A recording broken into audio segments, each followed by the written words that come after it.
live. Welcome Casters to Start episode Talk. 32 We're doing the of It's countdown Server now. Time. We are going to be recapping Dallas. We're going to be talking about Boomich and his ex. We're going to be talking about Roy and his smiley faces, and we're going to be talking about Patreon questions at the end of it all. But we have a special guest, Launders, here, who got on the show because he just replied. He added me. He reply guide me. So welcome, you reply guy. You just you gotta take initiative sometimes. That's it. That's what is that your message to all reply guys out there? Exactly. Keep going. She'll see this.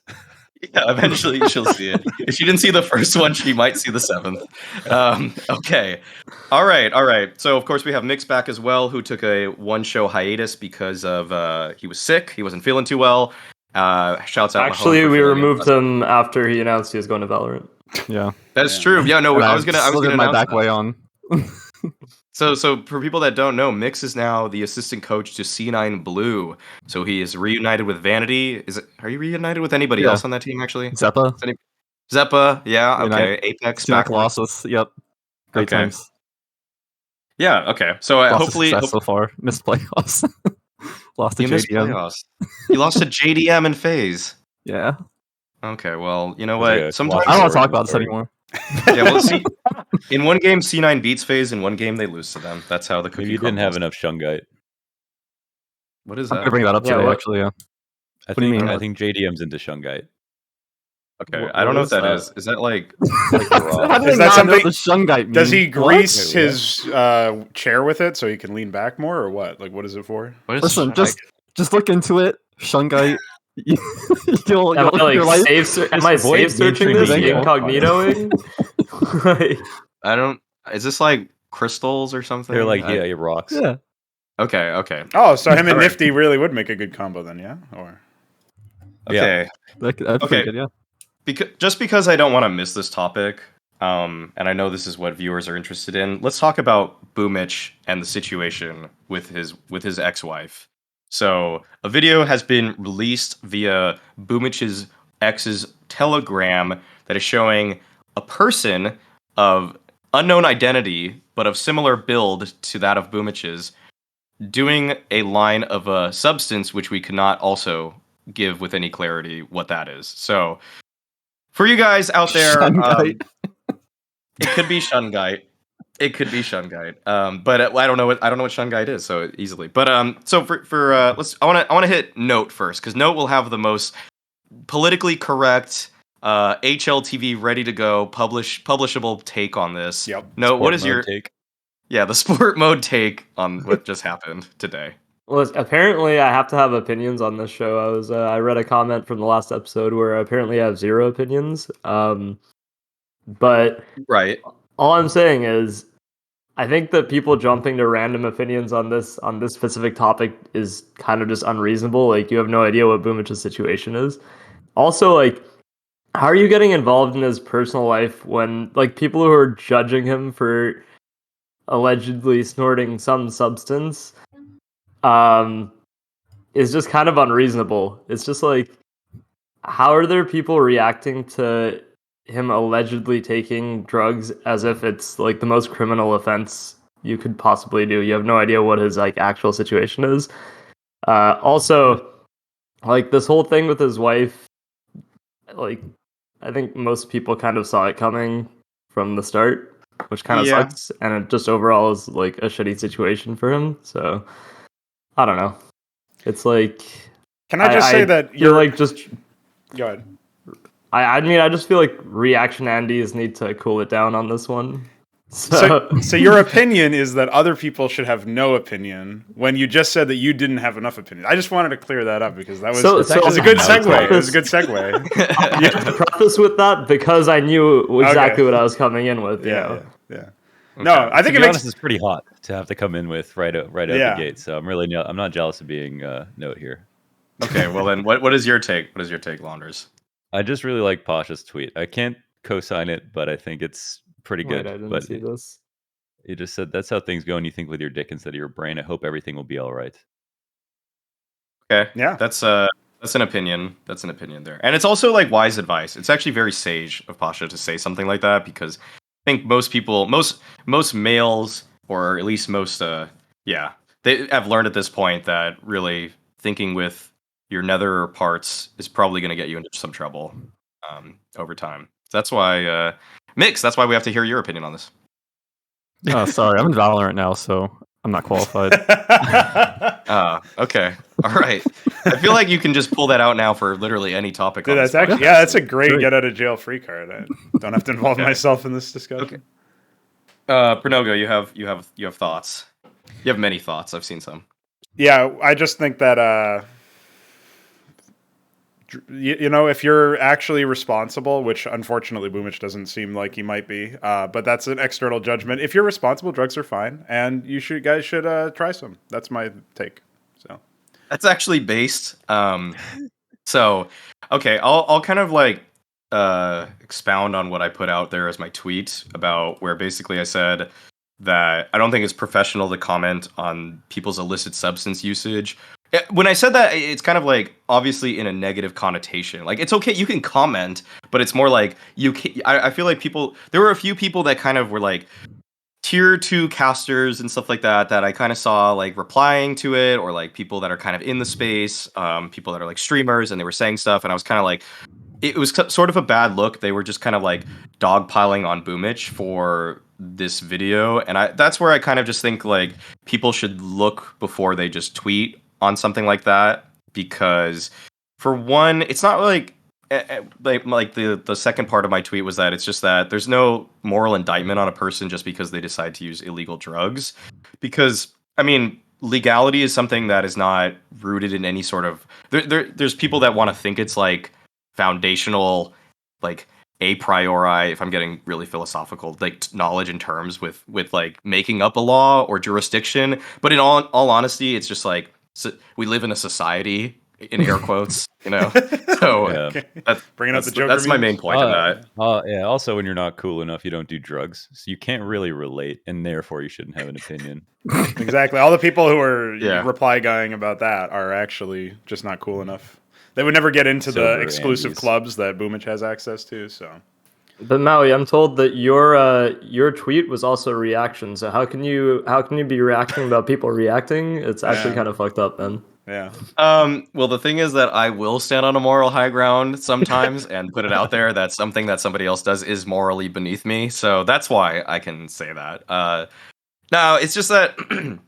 I think the whole Boomich situation, like, if I really give an honest opinion on it, I really think that what he's in right now is a situation that he probably could have avoided if he listened to some advice out there, but he got himself into it with, you know, going out with this woman that seemed to be, you know, just like a wild card in a lot of different ways. But I don't really hold that against him, and I think that his behavior in this short span of time where he's under a lot of pressure, having lost his job with Navi, probably looking for a new team, going through a divorce, which is something I don't think most people, especially people our age, can even begin to relate to. Like there's so much, he's on such a roller coaster in his life right now that to just kind of kick him when he's down, when he is really realizing now that, okay, this was a mistake. And sometimes that's just what happens with guys and women, where it's just like, you know, there's no one that can pull them out of it other than themselves, even their best friend, even their family, even someone that like is looking to professionally help them, like I assume Blade would probably have been.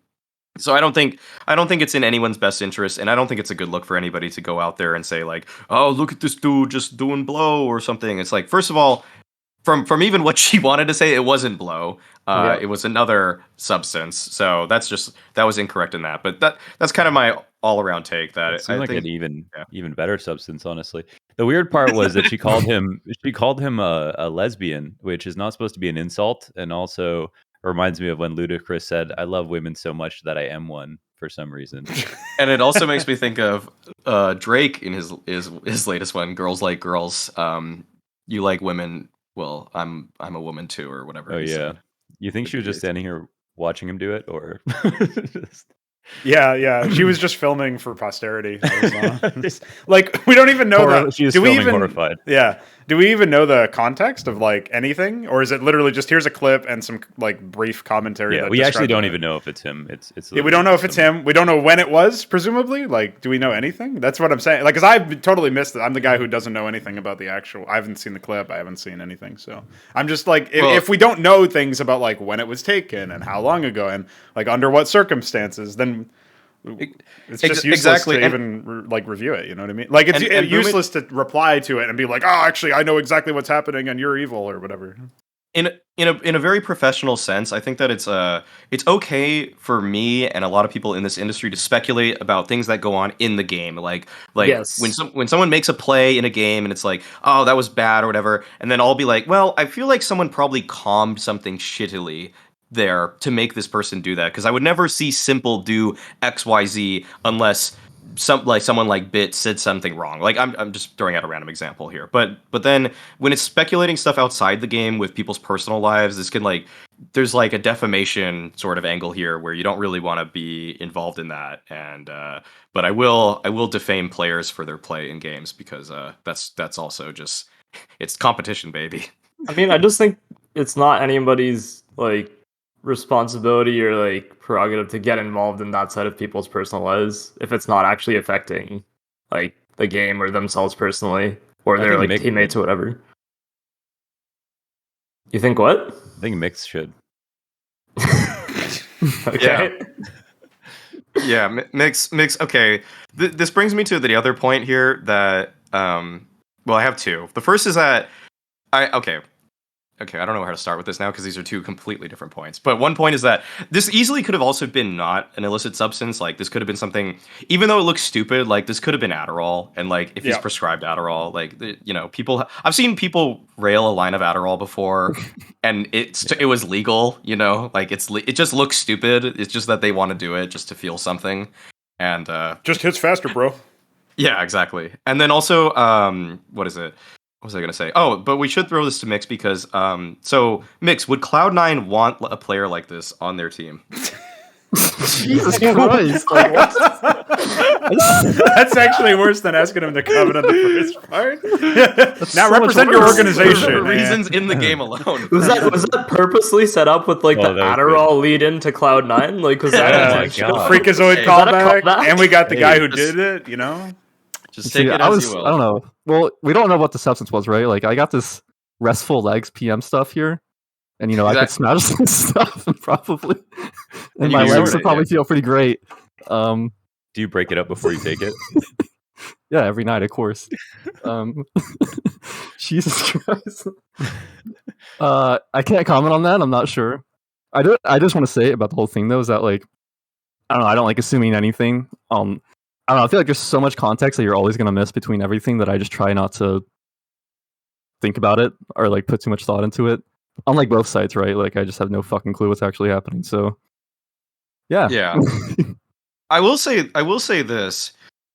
I held back at the major at maybe bringing out a line about device and a line. Yeah, a line about device, because I kind of thought about this in a similar way where I was like, you know, I think that it's very clear that Device is going through some post-breakup sort of, you know, he's in a little bit of a rut there. But because of the length of how long Device has been gone, I actually do have to assume it's something beyond just like his breakup that's making him stay away from the game this long. Because if it were just that, I would have said man up, because like, what the fuck? Like, you can't just I don't know. It was pretty bad. It's also been 6 months since Device has played, and I now think that if I were to jump at Device for anything similar to like a breakup, I almost am like, I have to assume there's almost more now going on with him, because a breakup getting you down for 6 months is a little bit long in my eyes, but also, well, there was a point where there was nothing more depressing than thinking about having to play for NIP, so I can understand. Could have been, yeah. No, like in all seriousness, it's like it must be a combination of compounding factors where he like uproots his life, leaves the team he's been a part of as a core or whatever for like so long, and then Now he's in another area entirely. He's moved to a different city. He's speaking a different language. He's trying to be with this woman, and then it all falls apart. It's semi-public, and now it's like scrutiny. Now everywhere he goes, he sees threads about. Anytime he sees threads about his team, they're like, when is he coming back? So it's not just the breakup, but at the same time, I don't know, man. I can't imagine what it's like to be him. I just imagine that if I were in his shoes, I would try to. Like, ultimately, that's what a lot of the speculation is. Like, why is he doing this? What is he going on? And you kind of try to have to put yourself in his shoes. I have no idea how I would react in that situation. You know what I mean? I wouldn't come back. Yeah, dude. If I won 4 majors and got like top 2 all those years and like won every tournament and had an era I'll never be able to compete with myself again, I don't think I would. I mean, I want him to come back, but I don't think I would. Yeah, it's like, how long are you willing to put the hard yards in, basically? And even knowing that you probably won't ever get back to the top, right? I think right now is good. It's like as good of a time as any to come back, though, because I think NIP is pretty good. Like, I think they could. Yeah, they're good now. If it were just him, 1-for-1 for ESA tag, this team would bang, and it already does bang, actually. So I think this is like. But he lives in Denmark now. He's not going back to Sweden. Oh, okay. Well, then that's a big rip for that idea. Yeah, but well, hey, Copenhagen Flames just lost their offer, so maybe Device could go to that. This up and coming team, Copenhagen Flames, that he could help out. Yeah, that'd be really swell. I think they would go bankrupt paying his salary for 1 month. Yeah, probably. Actually, with what they sold Roy and Nikados for, I'm sure that they could pay it for 2 months. Yeah. So it'd be the greatest 2 months of their org's history. I'm gonna take this back to where we usually go with the podcast. So let's talk about IEM Dallas a little bit here. I'll get to the champions in just a second. Let's talk about I want to talk about the other side of the bracket first. So let's talk about like the G2 Furia side, the Furia ENCE side, and ENCE making it to the finals. G2 losing to Furia. This is the second time they've lost to Furia now in 2 BO3s, the last time being at the Major in the 2-2 game in the Legend stage. But does it feel like to you guys G2 is not getting better? Are they stagnant here?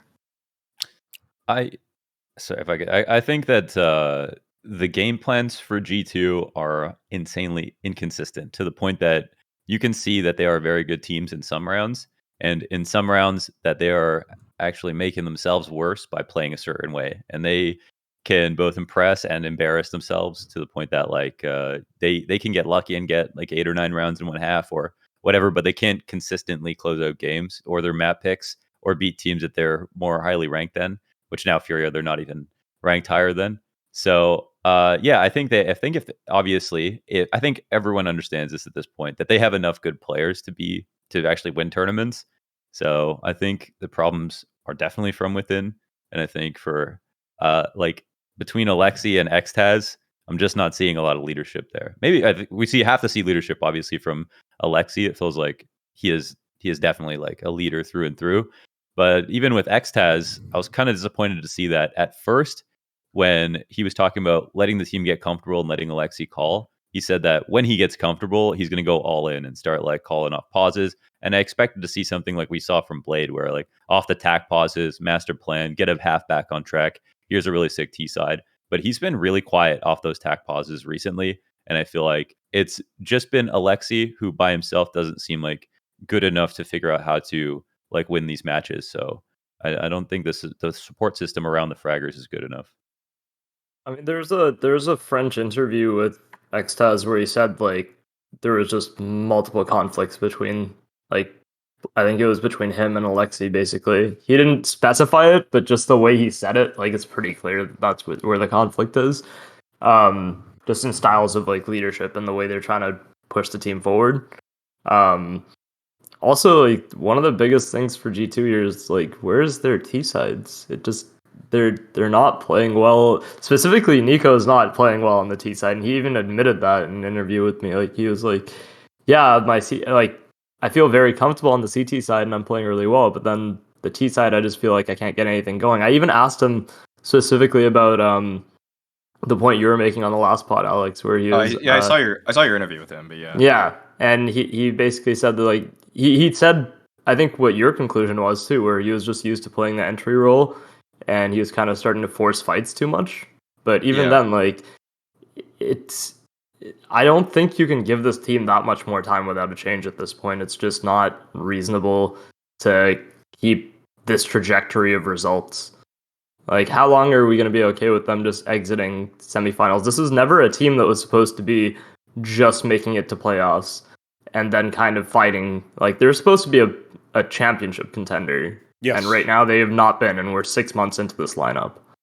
Yeah, the 6-month statistic is sobering. I think for me, like, you know what the biggest issue is actually the messaging around the leadership. Because Alexi B hasn't really done, like, the interviews that he had, like, sometimes early on, there was very promising. He's like, I can immediately see that, you know, Nico doesn't need any micromanagement, and I can focus my attention on Mauisnake and try to bring him up to this level and stuff. But then Xtaz does that French interview, which is like weirdly saying, like, yeah, there's a conflict between, like, he names Alexi B, and he's like, there's a conflict, and we're trying to work through it. Like, there's no like bright, you know, ending to this tunnel or whatever. Like, there's no light at the end of the tunnel for this story. It feels like all of the messaging is like, oh, we're trying, we're it's taking longer than expected, and that's the wrong message. What we want to hear is that, like, here are the things that, if we're going to comment on it publicly at all, like, here are the things that they we're specifically doing, and these are the specific elements, and, like, maybe give us the idea that you have a bit of a plan, because if you don't give us that idea, we have to assume that there is no plan, or that the plan is maybe bad or not working, and that's the scariest thing, because normally I would say this team is star-studded, I believe in the parts, give it more time. But the fact that they don't even seem to believe in themselves means that, like, well, I can't go to bat for you then. And that's the feeling that I get from, like, actually looking at the interviews and the content pieces and stuff with this team. So I don't know, man. It's grim no matter what. And I also don't even know who you would grab. Like, there's maybe some good options, but they're also equally unproven. And if you already have this infrastructure, where we saw what happened in, like, the old super team Cloud9, the Colossus, where the coach was almost like a revolving door sort of thing for a little bit, because there were allegedly conflicts with Alex or whatever. Like, when you already you're setting the precedent, like, now we're in a formula, and now this is just how it happens in this team until something radical changes. And I don't want to have that happen to G2 the same way it happened to the Colossus. So I don't know what's going to happen, but hopefully something good. It's really tough, like, doing it the way G2 did, where they, like, tried to go out and get, like, the best IGL available, and then they go out and get, like, the best coach available, because it doesn't really work that way, where you just get, like, a really good coach and a really good IGL, and then everything's great because they're just good at their jobs. Like, there has to be, like, a chemistry there between, like, how they actually want to implement shit in the team, like, what they see for the future of the team. And it's also really tough because that can, like, when you first talk, everything's great. Like, you haven't actually really worked with each other, you know, it might seem like everything lines up. And then, you know, you have, like, a month, you have, like, a couple bad results, and suddenly everything's, like, different. There's not really that chemistry anymore. People have, like, entirely different ideas, and that's why, like, actually finding the right coach IGL pairing can be really tough. I mean, look at, like, Glaive and Zonic, right? Fucking Magic together, and both of them are kind of, like, struggling in their own ways at the moment. So I don't know. It's just tough. When I watched you2, I feel like no one's comfortable fully with, like, what the team actually is at the moment. No one seems to have any real clue what they need to be doing going forward to, like, actually become that type of, like, super team that they're meant to be. And I just don't really understand what direction they can actually go from here, aside from making a change or two. But maybe there's more to come from Alexi, maybe there's more to come from Xtaz. But it needs to be something, and they need to be on the same page and actually all six of them comfortable with where they're going and where they're at.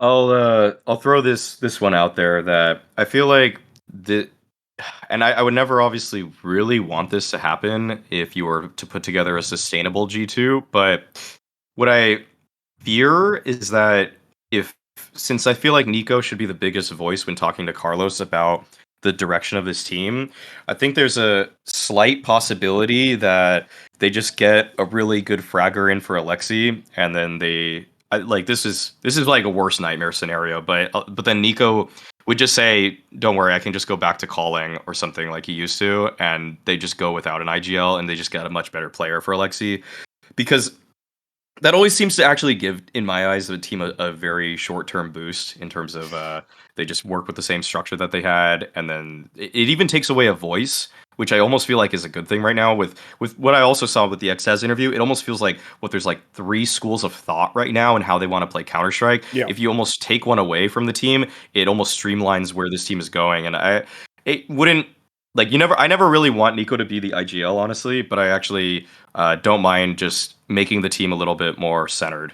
I think there are some comparisons to be made between like a player like Stewie and Nico when it comes to calling, where it seems like they're probably really strong mid-round callers because they themselves are really good players and knew what site is the best one to go to, and they're really great reactive callers. But something I've been thinking about recently is the difference between like these good players who could make good comms, and like you're saying, keeping it simple would just win them more rounds probably than overcomplicating. But to beat a team like FaZe, who not only have good reactive calling, but they have good thematic calling, I think is a thing where karrigan can figure out what 15 rounds and a half is going to look like and all of the different changes that'll happen as the half moves along. Whereas it feels like with teams that are good at reactive calling, they don't have an identity, and then every round looks very confusing. And then that's where I think players start to lose focus on what the goal is based on what we know. And I think that there's very few callers that are both good reactive callers and thematic callers. karrigan, and then Blade as an IGL is really good in this regard, or Blade as a coach is really good in this regard. I think Cadian is pretty damn good. Nafany is really damn good, and Snappy. And then outside of that, there really aren't any. Maybe Art, but I think Art just kind of like barely, and Hampus kind of just on the outside of that. But I think that outside of those IGLs, all the other ones have that problem in common, where they might be good in the mid round, they might be good at reacting, but they're not really good at creating a whole map. Yeah, like to give an example, like I remember, like say like I watch like FaZe karrigan, right? Like I could tell that like they have like layers to like their smokes, to like even like their flashes at times, and like how they're using them. Like their utility is like often hard to figure out, and like what their numbers are actually going to be. Whereas like I remember watching Liquid when they first like had Stu calling and like had removed Nitro, and it felt very like almost like the same round to round, and maybe there'd be differences. Like you said, like he'd be good at like mid round calling and maybe making certain rotations or adjustments, but overall it was almost pretty easy to read them because they were just doing the same thing for the most part. Like their numbers looked the same, the utility often looked the same. There wasn't as much layering between things. If there was, it'd be a bit more random. And so I felt like Stewie, like when I watched him call, struggle to actually implement like a proper system. Whereas like when I watch even someone like Snappy, who's had insane results recently, like I can tell there's like layers to everything that he's doing. There seems to be like an overall actual system that they're actually following. Okay. I'll say this. I think we talked about G2 enough there. Let's talk about the team that actually took him down, Furia. I think we've seen I think we've kind of liked Furia, but we maybe liked him a little too fast for the major. But I think now with this result, I'm pretty comfortable with sort of the position, or maybe we said they were a dark horse for the major. I don't know, looking back, if that was actually like It wasn't true afterwards, but it did feel like it. It did feel like it before. Yeah, I think we felt it because we kind of took the nature of what they were a couple years ago with their old lineup, and maybe put almost saying a dark horse is too much pressure for that roster. But now I think they're actually steadily improving, and I would say that right now where this Furia lineup is, like, it makes sense that they're definitely a top 10 team. I wouldn't actually really ever put them as like dark horse, but I actually did say, okay, when Moses and I did like the 1x bet tier list thing or whatever, and we put it together, the only team I wanted to put on the same level as like potential contender with FaZe, but you would never really put him as like one that's going to win the event, was Furia, because I think now Furia are just very consistent. I don't really think that you need to do too much with this roster, but do you guys think that, is there some like big hole on this roster? Is there some reason that they're not getting past where they are in the latest tournaments, like major top 8 or Dallas top 4? Like, is there a glaring flaw for this team? I actually see them a lot like Heroic in the sense of they have a extremely aggressive play, and I think that's what we saw from Heroic. I've interviewed a lot of the Heroic players in the last few months, and talking to them, I kind of tried to say ask them in the most polite way without making it seem backhanded. Like, if you get into high pressure situations, do you feel like your style is something that's harder to play than it would be online? And that's because their results online don't match up with the results online. I think the difference is that Furia have always played the same and have actually like closed out even small tournaments with their style on LAN, while they were totally unique. Like, Heroic didn't even exist at the time. But at these bigger events, it still could be the case, I think, that the pressure does get to Furia in a way that's hard to see. And I think we saw that, for example, when they played against Big on Vertigo at Dallas, where that was one of their strongest maps, specifically due to the T side. and specifically versus Big, where they were like beating them every time. And they got like 4 rounds in that playoff game, even coming off the back of playing super well. And it was like, well, why did that just happen? They have 4 against G2, just to correct the. It was G2. Oh, was it G2? Wait, weren't they on the side with the? Wait a second, who played? Yeah, they played G2 in the ENCE, didn't they? In the playoffs. Yeah. They played big at. They played big in the end of the group stage match. Oh, okay. Okay, maybe I'm. Okay, well, either way, they're T-side Vertigo versus basically everyone. They're one of the best Vertigo teams right now, period. It's their best map, and T-side is their really strong side. And I was watching Safe, and Safe is actually a huge part of this. But Safe is very good, especially we have to contextualize him as a rookie. So honestly, he has some really big maps, but he also has series where he has 2 bad maps and 1 really good one.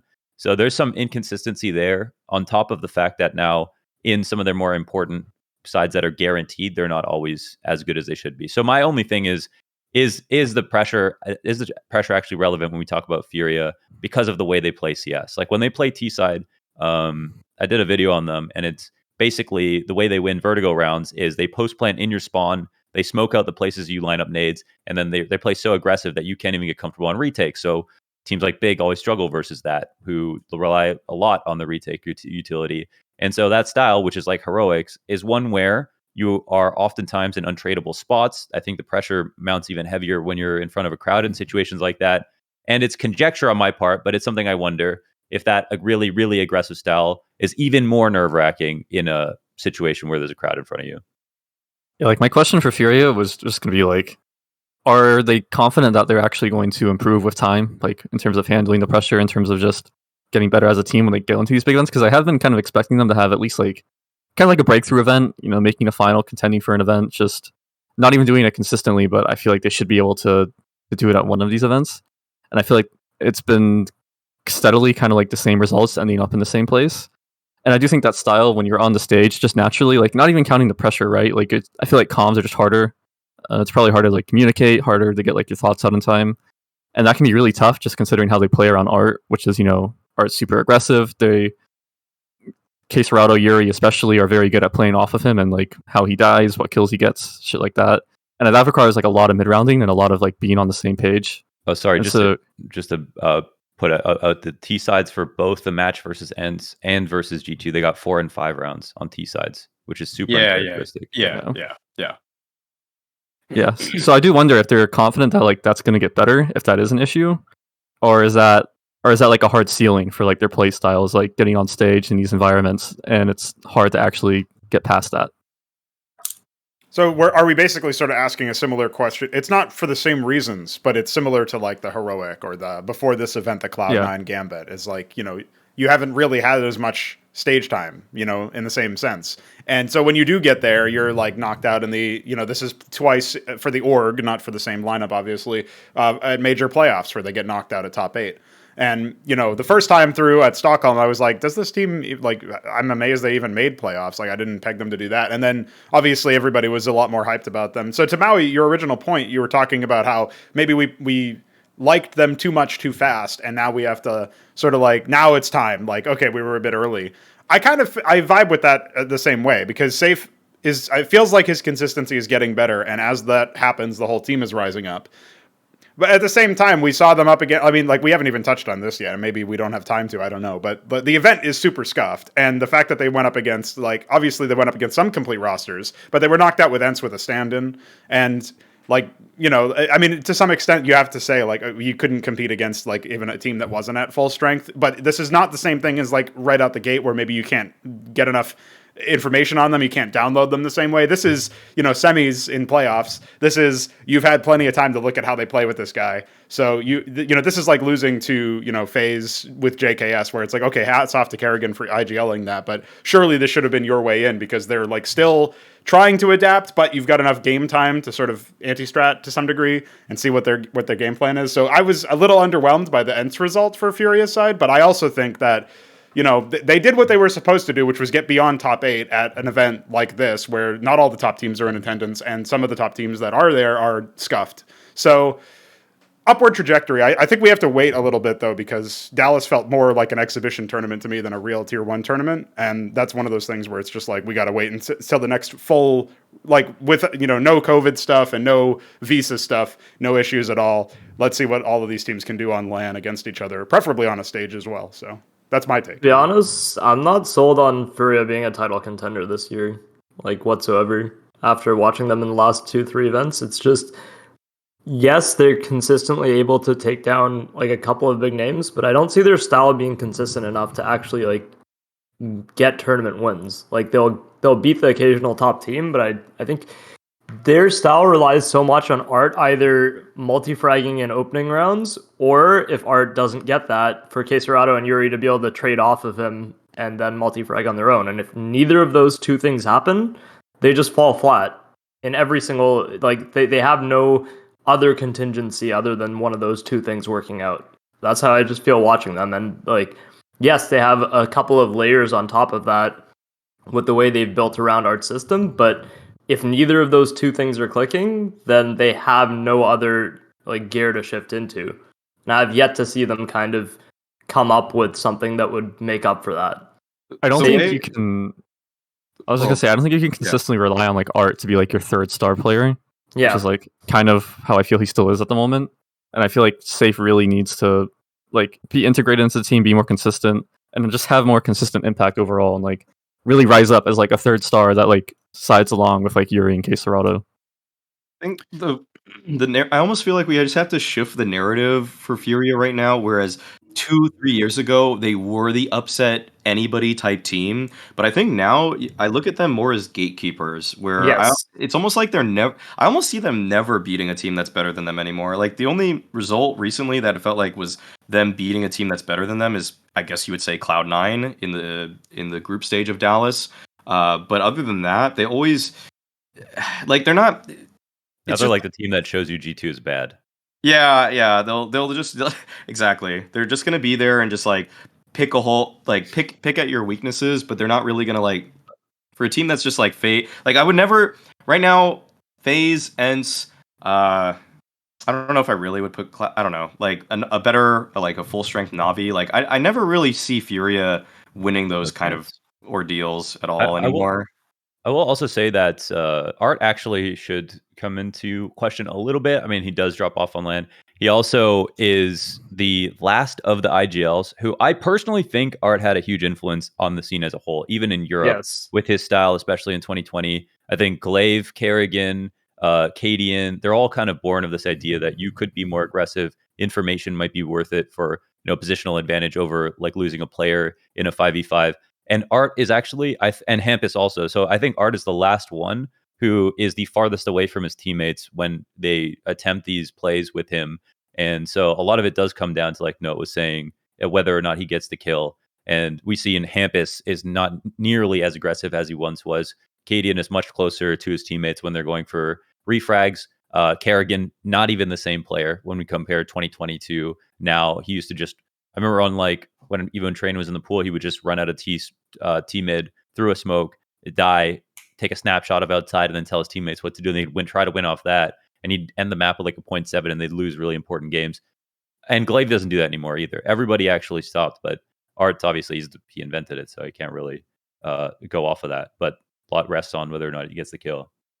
Don't you think that maybe a reason why his land drop off happens? Like obviously there's nerves, there's needing stage time, there's needing practice. Maybe there's like the other team taking it more seriously because it's a stage match. But also, it's hard to hear stuff when there's like, it's harder to hear stuff on LAN than it is online. It's harder to hear stuff on stage than it is on LAN. There's just more signal noise. Well, and you need information. Art, though, right? Well, you need information if you're so far away, right? Players.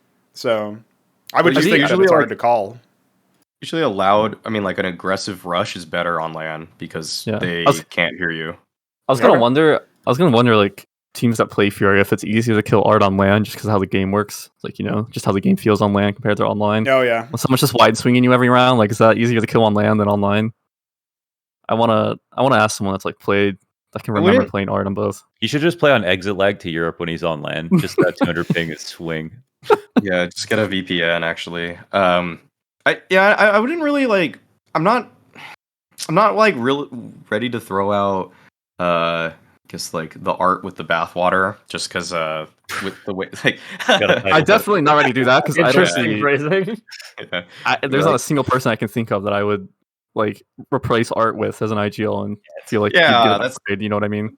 The thing is, I think their plays are just maybe a little too one-dimensional, I guess. Like, I almost want to see, like, what would be really cool is if, like, on T side, they just ran a couple more things for just, like, Yuri to take an opening fight. Because when I watch, like, their map control procedures for, like, Vertigo and for Mirage, it is art doing a ridiculous play, even sometimes if he doesn't have the best spawn for it. And I think that's something where people like Snappy and kjaerbye for Heroic, I mean, not kjaerbye doing it himself, but like anybody on ENCE or anybody on Heroic can just do the play because they do it based off of who has the best spawn for it, as opposed to who is the best person for the job necessarily. Like, every person could be the best person for the job, and they become the best person if they have the best spawn. And I think that's sort of the mentality a few teams at the top are taking. And I think that Furia, it's definitely time for Furia to adapt that as opposed to just sending art every time. So. But also, they pretend they're pretty like random and crazy. But if you like, Art has set plays. He has like a lot of set plays. If you watch his T-side nuke, does the same thing at Squeaky every single time. He'll do the same thing towards ramp. He'll do the same. You could watch his game and then figure out exactly like one of the 5 things that he'll try. Even if they're all crazy, like beat a timing, you might know he's going to do that specific one. What Furia and Art need to do is they gotta have like art mode, right? Which is where he just holds W and just is in your face.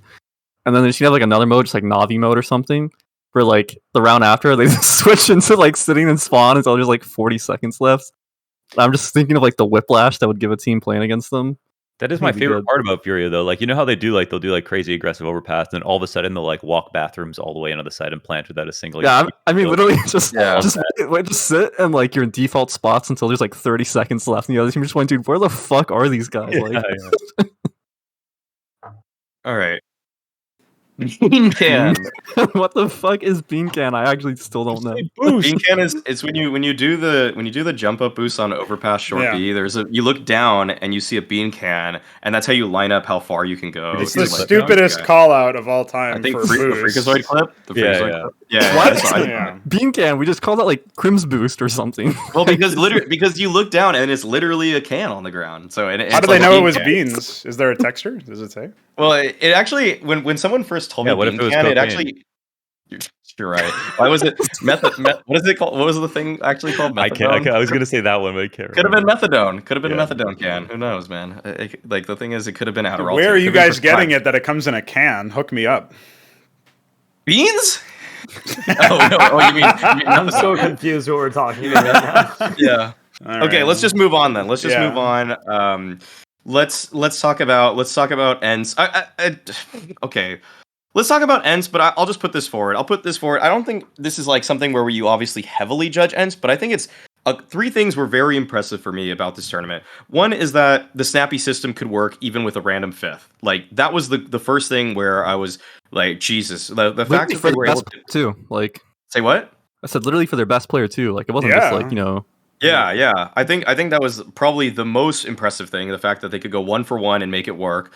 The second is that I think that Hades played really well at this event. When I looked at his demos while prepping for some of my segments, I was like, okay, he just became the most mobile opper of all time at this tournament. I don't know if that's because of him recognizing or him saying to himself, oh wow, Spinks is gone, so I gotta do more, but he should always do this. That's what I maybe not to the extent he did at this tournament, but maybe he could do it at this tournament. Maybe he could be as mobile in like mid-round for himself as much as possible, because I talked to Modern and Hades a little bit actually after the games one day, and Modern kind of was like almost to me and Hades. He was like, "That's what an opera should do. Opera should be moving." Like, he was almost kind of like just so elated that Hades was finally doing this, and he's kind of like, "This is what you always should have been doing, Hades." That's kind of how I read that conversation that I had with them. And the last thing is that snax is just so fun to watch. Like this guy is seriously always doing the sneakiest, trickiest plays. Even if he gets caught, it's like an oh man, I wish you got away with that kind of moment sort of thing. And I wish there were more events, or Almost like this. I wish you were actually just better and more consistent in the greater scheme of things, because I want to see him on a good team so that I can see his antics unfold more frequently. But I feel like it's very hard for a team to go through like the whole like grinding through tier 3 to tier 2 to tier 1 with a player like snax, because sometimes you're just gonna get mad at him. You're gonna be like, bro, why are you fucking pulling your knife out in the vent like every third round, you know? So do you guys have any other opinions about ENCE at this tournament? Because it was like, I don't know. I mean, like, they are playing with a stand-in. I think this result was just a testament to Snappy's like excellent calling and leadership as well. Like the fact that they're able to get this sort of result while missing their best player is like, that just shows that Snappy is the real deal. Like, he actually has, like, it's not just a fluke. Like, the results they've had are not like outliers or anything. I think this really proved that he has what it takes to consistently and that it's not ENCE just as a top team. Carry. Exactly. Yes.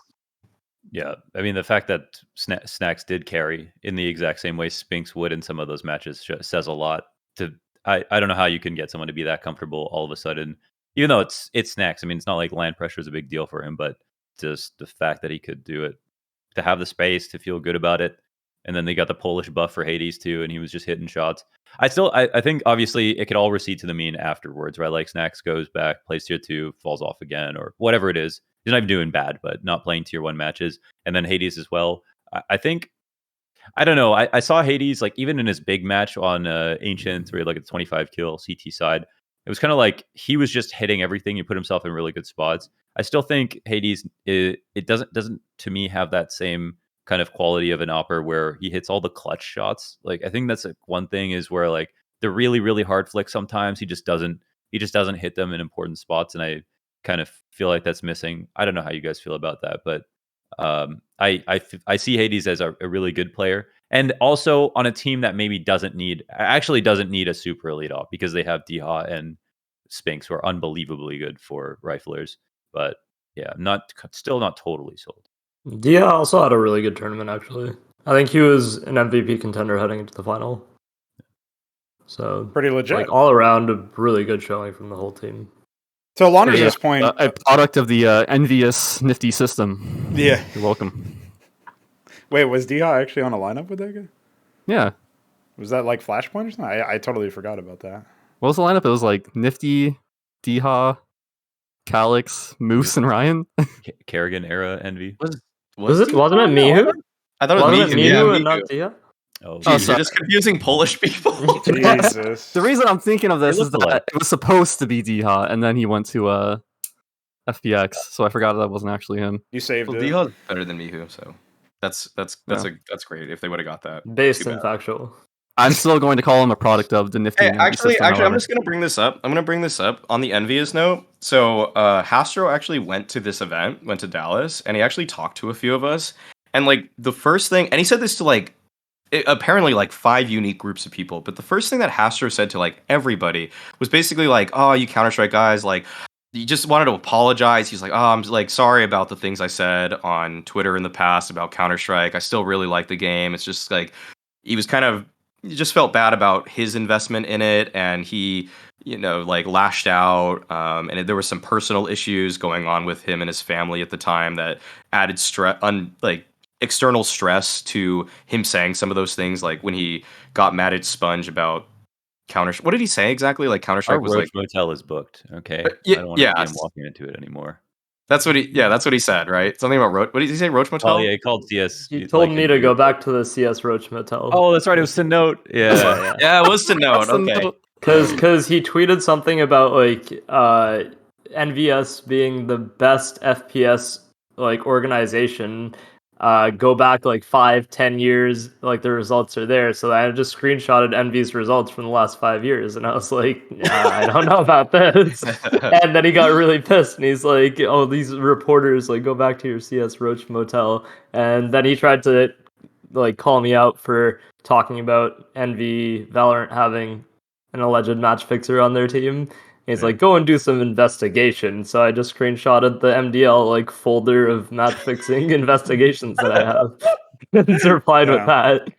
That gets me every single time. Honestly. I will say, to Hastro's credit, I did walk up to him at the end of one of the nights and just went to be like, "Hi, I'm Note," and his immediate, like, the first words out of his mouth were like, I know. I'm sorry. Yeah. Just credit. He is one of the guys that is really cool in real life, and just his Yes. Twitter is not a good reflection of the kind of person he is. But yeah, Yeah, you exactly. And on him. to what Maui was saying, he did apologize, and he had like extenuating personal circumstances at the time that did kind of cause that. So after he kind of explained that, I kind of understood a little bit more contextually, and he was pretty apologetic. So I think Yeah. that was a good note.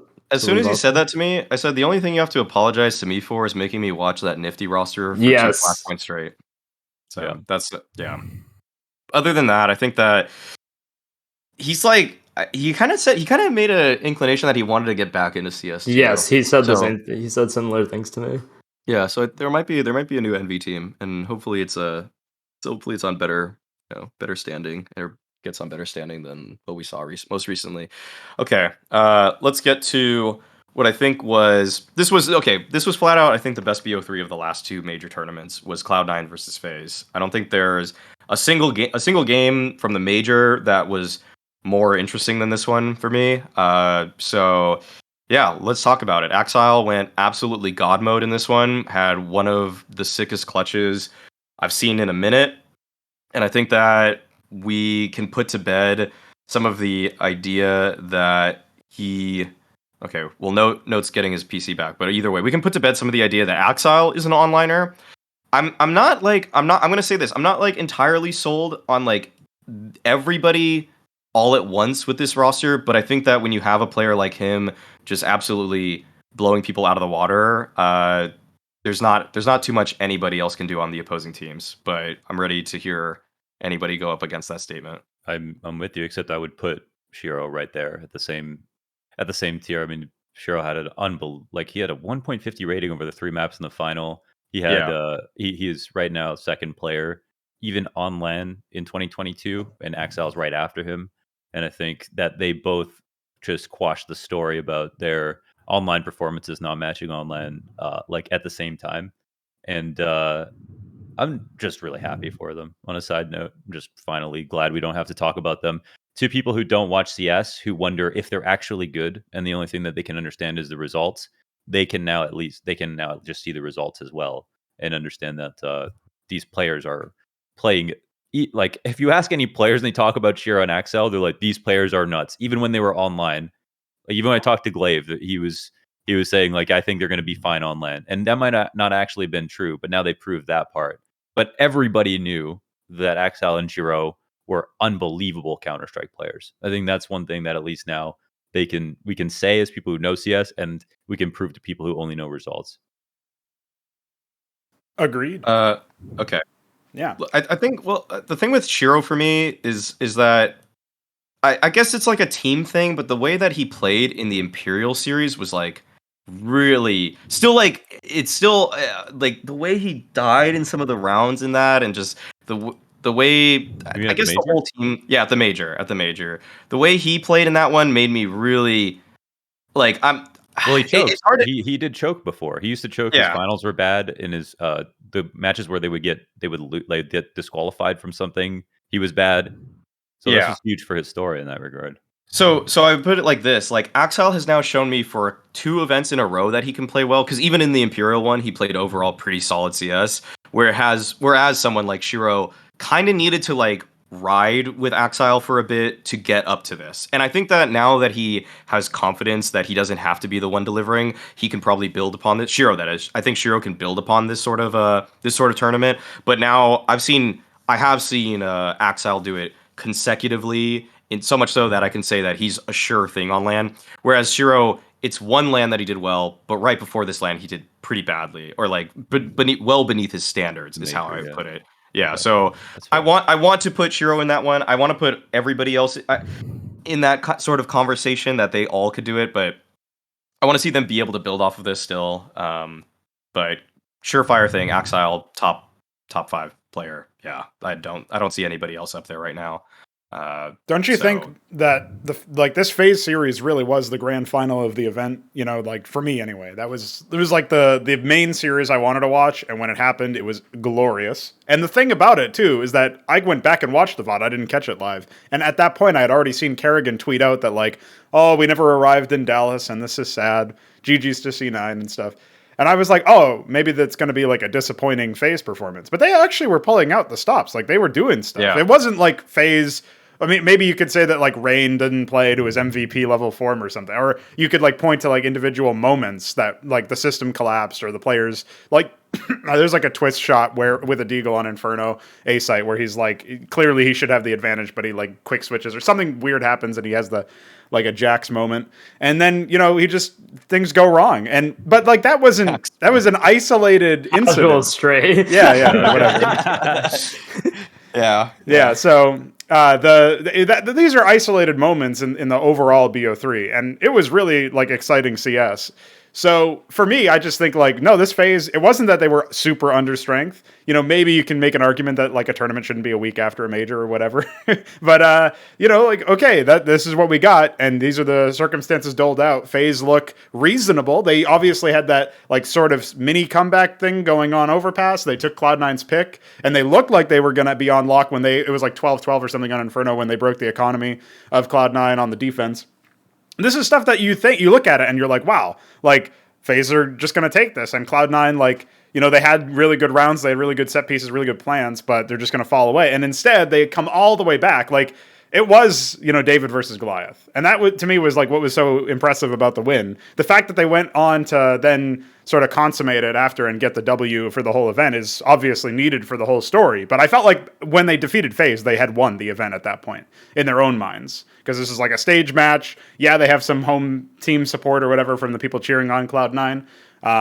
But yeah, it was really cool to see them actually break through the sort of barrier, you know, and yeah, hopefully this is the start of an actual like parity era between the teams. Like hopefully Na'Vi gets up to better strength, Cloud9 keeps this form going and keeps improving. You know, we talked about some other teams like Furia or G2 if they get their houses in order, and obviously FaZe is money. So if we can do that, then we can have like we could theoretically make a bracket of like two different tournaments running at the same time with all like fire matches no matter what, depending on how many teams we get at the top level. So that's where I'm hoping the scene heads. It's tough to really see, in my eyes, it's tough to see FaZe actually just coming back to dominance, actually. Because when you look at what happened with the major, I don't really think that getting a performance like we saw out of Rain there, and even karrigan as individuals, is something that any FaZe fan should expect moving forward. I think you can trust that at this point, Rops is like just mega consistent, and Brokey is quite good. I think also like Brokey at this event did a little bit worse than he did at the major, but still really solid play, and Twist kind of performing up to actually kind of where I thought he should be for most events with FaZe. But yeah, I think that when you break it down, there's probably a few teams that should basically be in the running to win every event moving forward. Now that Cloud9 have gotten over the hump of playing in stadiums, I'm still yet to see what Na'Vi is going to come up with, if they really are going to get Buster or not. But if you do have like a FaZe, a Na'Vi, a Cloud9, who else could you throw in there? Maybe even a Heroic. Then you really do have a good, I guess, like top 4 right there that should be. And oh geez, yeah, sorry, I don't know how I forgot that. But yeah, you have ENCE too that are just hyper competitive, and I don't really think there's any reason that you should strongly believe like almost one is even going to surely win a tournament moving forward. Yeah. Like for Cologne, for example, I don't know who I'd pick right now moving into Cologne as my number 1 team. Which actually makes it really exciting, honestly. I think the whole thing that Cloud9 broke 2 barriers at this event really changes up a lot for me in terms of just watching things. It's both the fact that they won this tournament, but also the win against FaZe was so important because they haven't beaten this roster yet. They had not beaten this roster yet, I should say.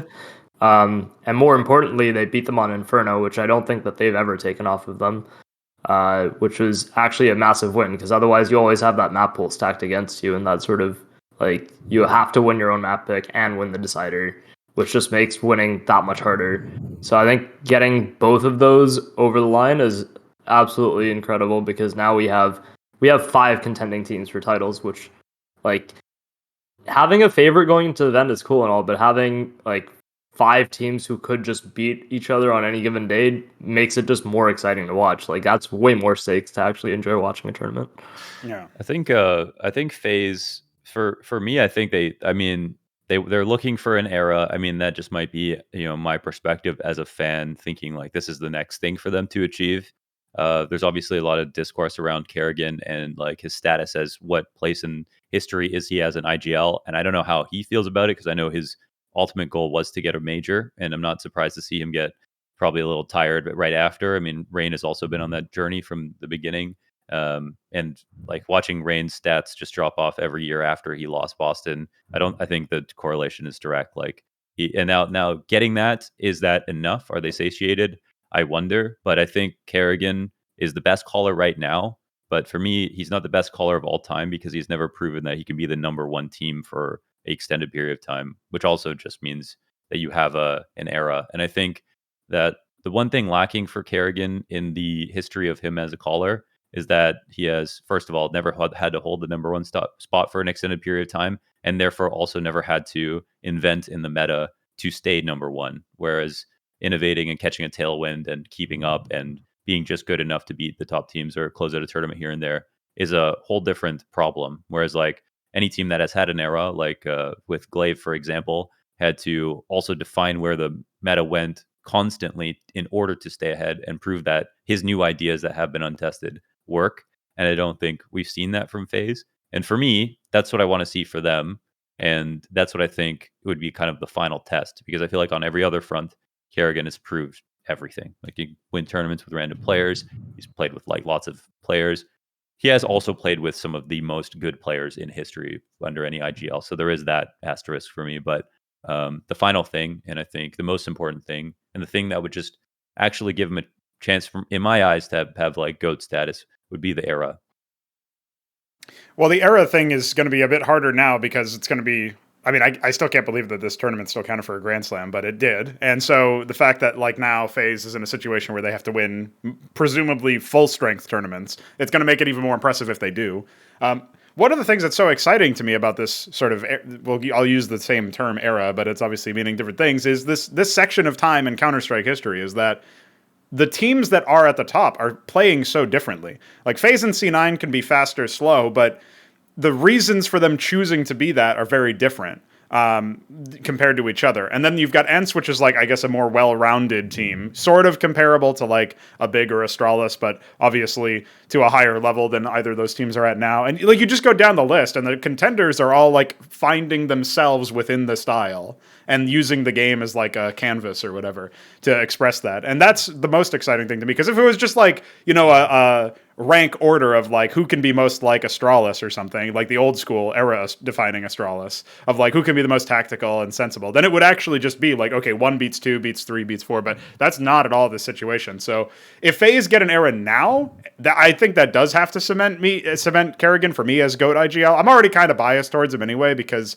he had to face way more challenges than somebody like gla1ve did in terms of like adapting different players and coming up with different teams and all this other stuff. And I guess he's just had a bit of a longer career if you want to count his older days, but we're thinking about GOAT in the context of CSGO, I imagine. So it's just like if they actually secure an era in this, like in the face of all of these contending teams, it's going to be real money. I have one counter for the argument that karrigan has had to adapt a lot of different players. I think the primary reason he's had to adopt a lot of different players is because he's never had a team that can be number one. So that's like the argument against gla1ve that he had to. First of all, he did win a major with 2 different carries, kind of Magisk and kjaerbye, but sure, there's no reason for him to change when the team works. Whereas for karrigan, they just constantly either had to kick off his own team, have new players come in, buy a bunch of star players, try it with different rosters, all simply because none of those teams worked. Yeah, but the team that he won a major with doesn't have a player that is number one. So, like, that's what you were mentioning. He's got Neither like did some Astralis. Okay, sure. But this is like a case where, for me, where it's like, as the game gets more on in years, like you can call this recency bias, I guess, and maybe that's fair. But it's like, I think the game gets harder the longer it goes, I guess it's an open question as to whether or not the same level of skill Astralis would have the same level of success. But for me, it's just like probably 2018 was harder than 2021. I think, honestly, just because of all the tactics, the amount of teams that were all good at the same time. I think the most the rockiest actually modern year I think was 2021 in terms of how many teams were actually solid. I think like the Stockholm major was like really kind of weirdly easy for Navi. Yeah. Just to put that out there. Yeah, like there was every team almost had a fatal flaw to them. Like literally, who they played in the grand finals didn't have an opper. like that's pretty stupid. Yeah. But actually, I want to turn this question to, I think kind of launders gave his opinion, or maybe slyly did already. But do you guys think that FaZe is going to accomplish their Grand Slam? They have to win 2 of the last, of their next 7 Grand Slam circuit events. Okay, so you say yes, no. Mixed, you say... So I was just saying yes to your point. You're just confirming that I'm right. Yes, I was going to mention it right before you, so I'm glad that you said it too. Yeah, so 2 out of the upcoming 7. We don't know what all 7 of those events are going to be, but right now there's Cologne, there's Pro League, and there's the Rio Major. Those are the next 3. So, how about Mix? Mix, do you think they're going to win or what? I think my gut says they won't. They're not gonna get 2 of the events. And you guys are talking about metas, right? All I'm saying is that if C9 discovers the flashbang, they're going to be unstoppable. Truth. They will be a really strong team if they learn how to flash assist. Yes. No. Okay. Yeah. Okay. So I actually asked Hobbit about that, by the way, in the interview I did with him, but I cut it from the final piece because his answer, he had no idea how to answer it. I was like, so you're there's a lot of talk from on the desk about how your team's flash assists are super low compared to other teams, and you try peek for control a bit more, and he's like, yeah, it's I haven't really thought about that. It's kind of just our style. And I'm I was watching them on Vertigo. I was watching them on Vertigo, and Axel, they have 1 flash left, maybe 1 or 2 flashes on the team. There's 2 seconds left, and Axel just is playing back gen on Vertigo B site, and he just tosses a flash towards B main, and they don't do anything with it. It just buys them 1 second of time. I don't know. I don't understand it. So I will say this actually about their flashes. I was I still get on them for it, but actually if you took just the 3 playoff series that they played and used that small sample size for flash assists, they had 0.24 flash assists per round.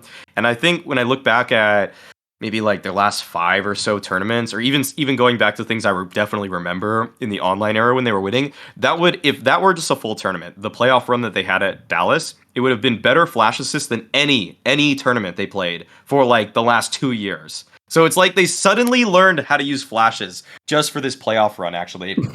I think, that's why they lost on Inferno. FaZe, karrigan kept getting flashed mid, and he was like, what?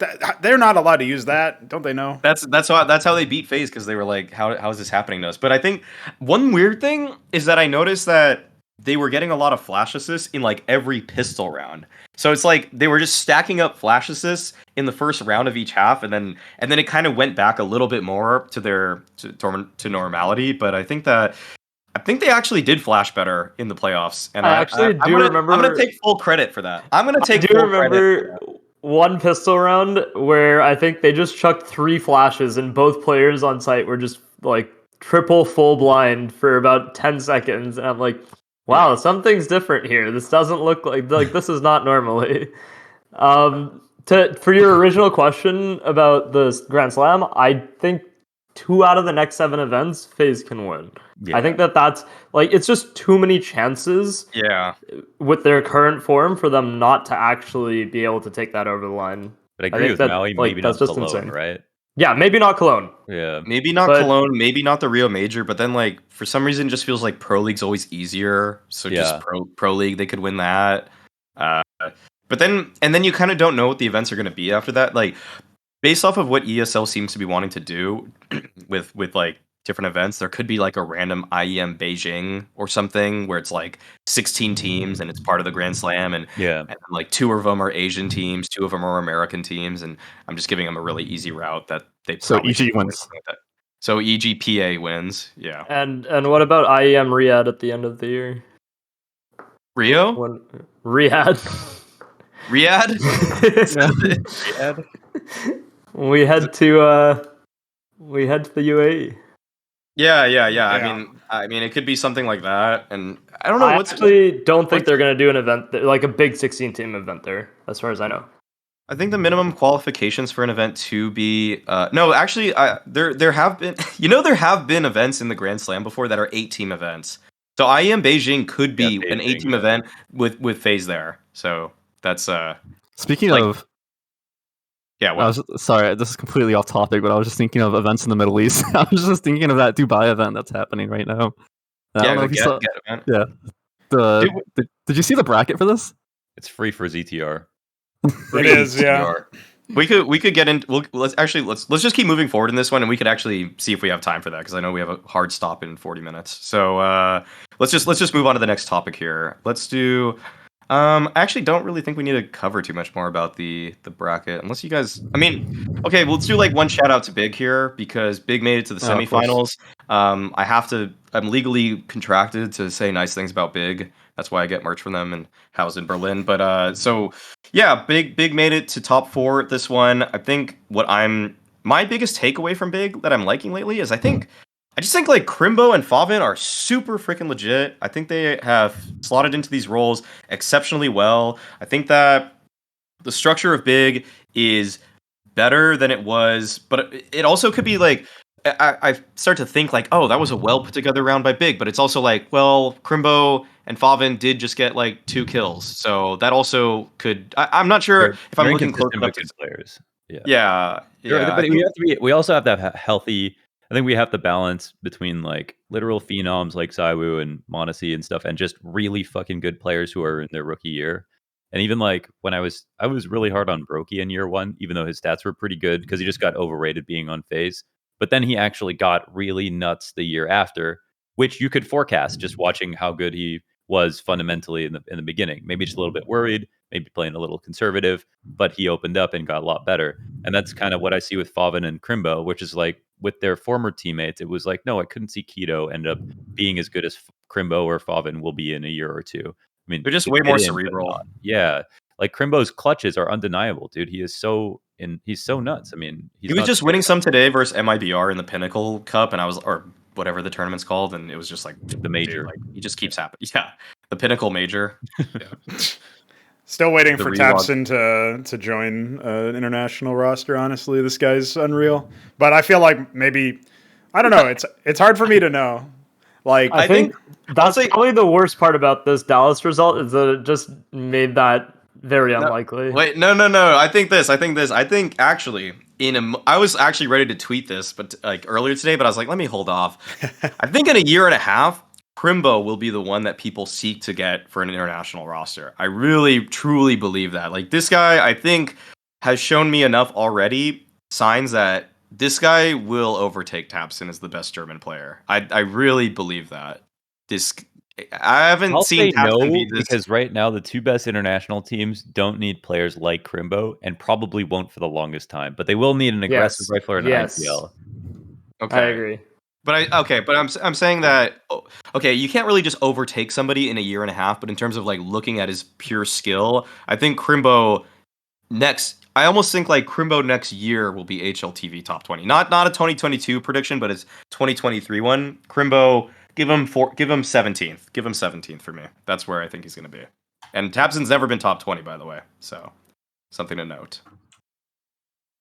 Okay, let's move on. Let's move on to some other topics in the space. This is a fun signing that is just kind of I don't know. I don't even know what to think of it. I'm just interested in it. kjaerbye to Endpoint. So kjaerbye lost some weight. He got a long haircut. He looks like Legolas. I would let him have sex with my girlfriend, and he's out there now. He's on a British team. I don't have a girlfriend, so I can say these things indiscriminately. That's why. No, I mean, kjaerbye's out there. I have no cucking fantasies at all. I just say that because it's just one of those things people throw out there when they give compliments to people. Literally, It was just so weird. Like, he's a sick player, has some sick flash assists. I'd let him fuck my girlfriend. Like, sorry, how is this the progression? That's how things go. Does he have to have the man bun while it happens, or like, what do you think? Preferably. No. Yeah, no. I mean, I think this is something that's kind of interesting, but the problem for me is that it's with Boros, who I thought was like a really promising young player for Endpoint, and I'm kind of like I kind of just wish it were for one of the older guys on the team, you know? Like, just if you want to really show that you're taking a new direction with Endpoint. But now that I don't know if this is public information, so I don't know if I can really disclose this, but it's just kind of like, okay, Surreal, Crucial, and Mighty Max are like essential core pieces to Endpoint. That's as much as I can say without breaching anything in terms of what their contracts are with that roster, because they've told me like everything about it, and I don't know if that was supposed to be in confidence or not, but all I'll say is that they're really sticking with those three guys through thick and thin. So, but they got kjaerbye for Boros, and I think that's kind of a cool move, and I'm kind of interested in just where kjaerbye heads, but what do you guys have to say about it? They must have struggled with like communication or general playstyle with Boros, just considering he wasn't like lighting the world on fire or anything, and so I would imagine there was probably like other issues contributing there, so they just felt kjaerbye's a good option. He's coming back. Also, because I feel like when you bring in like an older player like this, you're kind of like bringing him back almost. He's less likely to get like instantly poached if he does perform well. So that's always a plus for Endpoint. So I think it's a good move, and I am pretty excited to see kjaerbye play again. I think the fact that this kid is still only 24, major champion, major MVP, like 2-time top 20 player, and now he's back, the amount of potential that he actually brings to a roster like this is kind of like, I don't want to say indescribable because that's just kind of a useless term, but I just think that the amount of value he can bring to a team like Endpoint is like far better than what they've had in the last like year, probably, as like minimum. But can you trust someone who would leave Astralis? Yeah, like more than that's a really sensitive topic for him. Okay, people in chat are writing what I know about Endpoint, and enough people have written it that I'm just going to say it again because this is what I've heard, and I guess it's public information now that basically Endpoint have given Mighty Max, Surreal, and Crucial equity in the company, and that anybody that actually gets bought out or transferred, like Boros, all of those guys make money because of that. So that's why they're incentivized to actually build up these young stars, and almost in a way, this is kind of I don't know if I should really perceive it as this, but it's almost like they're incentivized to like say just support the shit out of these players to boost their stats to then sell them off so that everybody just makes money in the company. But I don't. Yeah. Wait, so it's an incredible idea from them, so they can sell kjaerbye to Astralis as another sixth player. Yeah, it's actually a long-term plan. If Astralis ever spent money on buying people out, that would be an option for them. But in actuality, it's more likely that it's going to be a team like G2 that goes for it. True. Could you imagine G2 kjaerbye? What world? I think this is kind of kjaerbye. Just jokes aside. I think this kind of thing is a little bit better. There are some players that I wonder about, like Shuhei from the Academy League Maui, where it's like clearly in an unbelievable IGL with like a lot of talent, but also there's an incentive to keep them on the academy lineup so that when new players come in, they can all get better really fast. And then they have not only a stronger feeder system, now good IGLs on either side of it. But I feel like they must have been close to thinking about Shuhei for Dexter, honestly. Like that must have been a thought. Let's just say it. Let's just say what's on our mind. Shuhei's a better IGL than Dexter. Yeah, he's a better IGL. I think he's literally such a good IGL in general. Like he could be on a Polish team calling for a team and just they would have so much potential. But that's I kind of like the idea if you're going to keep them kind of in this prison where they have to stay at a certain level because they actually are so valuable down there. They've done too good of a job at that level that the team is going to benefit more from like bringing up new stars under them. Then giving them something like equity is actually just kind of a cool thing. I feel like so a player like Mighty Max, I think, is also a great example. I mean, it's clear that Endpoint have been milling out players over the years, like Flamesy and others, to different teams, and that's probably not going to change. So if Endpoint's not going to be one to go up, then at least he'll gets paid for his efforts. Honestly, it was like the same for Sheikh Zula in NA for a bit. Don't think he was turned out to be quite as good, I guess, as he was at the time with the Triumph lineup. But even with those guys, I think he probably takes some credit for building up their stature and reputation. Yeah, if he had just waited a few years, he could have been part of EG. 20 man. Yeah. I don't. Let's just move on to EG 15 man. Let's just move on to Let's okay. Wait, there's I a chat still comment. don't understand it at all. Like I don't actually understand The 15 man lineup. Yeah. So hold on. From the Mix wanted to mention something in chat. I'm curious. Oh, okay. Nick, yeah. Well, I just really like this comment that says kjaerbye wears a hairpiece. It's common knowledge in the Danish CS scene. It's just like outlandish enough that I could believe it. It's just like random enough. The problem with that, he's from Amsterdam. the problem with that claim though is that Pimp started that rumor. So also, I like this comment. Astral should replace Farley with Mertz, and I'm not going to elaborate any further or talk about it any further. Thank you. Okay. All right. Let's move on to EG 15 man. The logistics obviously are something I would draw into question immediately too. I was told though that they are like trying to do something where it's like EG plays Pro League, EG PA plays Academy League or something like that, or EG Carpe Diem play Academy League, and then one of them plays Challenger like Premier, and then so they're like basically divvying them up into separate leagues so that there can never be a conflict of interest. And that's so my understanding of this is basically like one team, like the main EG team will play in like whatever the big events are, so like Blast, EPL, like all of the ESL like giant events. One team will go to Europe and kind of be based there and play all of the like Pinnacle Cups, the Malta Vibes, and whatever, like all of those tier 2 European events, and that they can get some experience and actually grow the Academy from. League too. I have no idea, but presumably, right? Like you'd think. Yeah. And then the final team will still basically stay in NA and be be able to play in the local NA events and kind of. I don't know if their plans like that's not so bad. Switch. It's actually pretty good. I think it's okay. It's just I don't know if I'm a fan of. Yeah, exactly. I don't know if I'm a fan of the whole 15-man roster, but at the same time, like having these teams that basically like nobody else is going to come in and sign these NA rosters at this point. So like having some financial support, I think. Like, if the players are willing to make that sacrifice of knowing they can't, for example, qualify for a major just because the main team will be trying to do that, like, if the players are okay with that and kind of pushing that back a year or two so that they can get experience and be salaried the whole time, like, that's kind of the decision that they're going with, right? Also, I don't know why ESEC are commenting on this as if it's, like, a conflict of interest when there's, like, clear plans to not have that be an issue. Yeah, I mean, all Like, teams it's kind of weird. Academy League teams either, like, as well. So yeah. That wouldn't make sense. I would think ESIC would take at least a year to comment on this note, so maybe that's like a fraudulent comment. I don't know. Yeah, wait, ESIC, what are they talking about? Why are they talking? Yeah, so the thing that gets me about this is that, like, correct me if I'm wrong, but I believe the PA deal almost didn't happen, or like there was a sticking point because they didn't want to be an academy team. So if they're the ones going to the Academy League, that feels like, I mean, I guess maybe they were persuaded somehow. Maybe I'd there rather was be the like team in Europe. Honestly, yeah. I would rather be the team in Europe, including being in the Academy League. Yeah, because that's like you just get way better practice in that sense. I could actually understand if they were just going to have an NA division and an EU division, even if they're both sourced from NA players. I can't really wrap my head around the third set of players. That seems weird, and it's like, I mean, great for those players and great for the NA scene to have like another team that's on salary, but I don't really know what the future of that is. Like, are they eventually just going to get picked up by another org? Are EG like, keeping the seat warm for some other org that's going to come in later? Is that the plan? Or is it actually to develop talent? Like, I just think the whole thing is weird. We've never seen it before.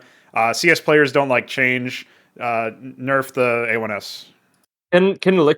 Can EG PA even play in the Academy League? I think their average age is too high. Oh yeah, you're right. You're right. It would be Carpe Diem, not right. Yeah, not Peaker's advantage. Peaker's advantage. There you go, Davey. What are you doing? Yeah, no, party astronauts. Yeah. Okay. Let's do this. Let's just because of time, let's just do Patreon questions actually now. And unless anybody has any final thoughts about the EG thing. We good? We wrap up on that? I mean, I'll say I have an interview with Jack Etienne that's going to come out at some point over the next, like, I don't know, some like following days sometime. And he mentioned that like while he was out of the scene, he was basically at some point he did consider picking up an NA roster for just like going down to the development kind of tier and trying to help bring up the scene. And then he said, then I looked at kind of how the structure of the NA scene is, and it's just not sustainable. Like not sustainable, but it's just not in the right state to pick up a team. Like I'll tell you exactly what his words were. He basically said that I was actually starting to think that maybe we'll just do a dive into the development scene and try that way, but the system in North America is not in the greatest shape right now, and I don't really have a timeline on when that would happen or like when that would change. So I don't know. I think having 2 academy rosters just like if EG are approaching it this way where they're kind of dividing them between 2 continents, it kind of is a little bit better, but to me, like the EG main team clearly needs changes, so I don't know how long they're planning on kind of letting those rosters ride for. That's where all of this conversation actually like that's the main thing with this whole thing is like why are you doing a 15-man roster without having one good one first? And yes. I do wonder like if they are going to be willing to pick and pluck players to make the best main 5-man lineup that will compete in Blast and Pro League, because like what they're doing now is pretty pathetic, all things considered, in terms of results. Like if you guys had control of this roster, actually let's just do it. Let's just throw this topic out there.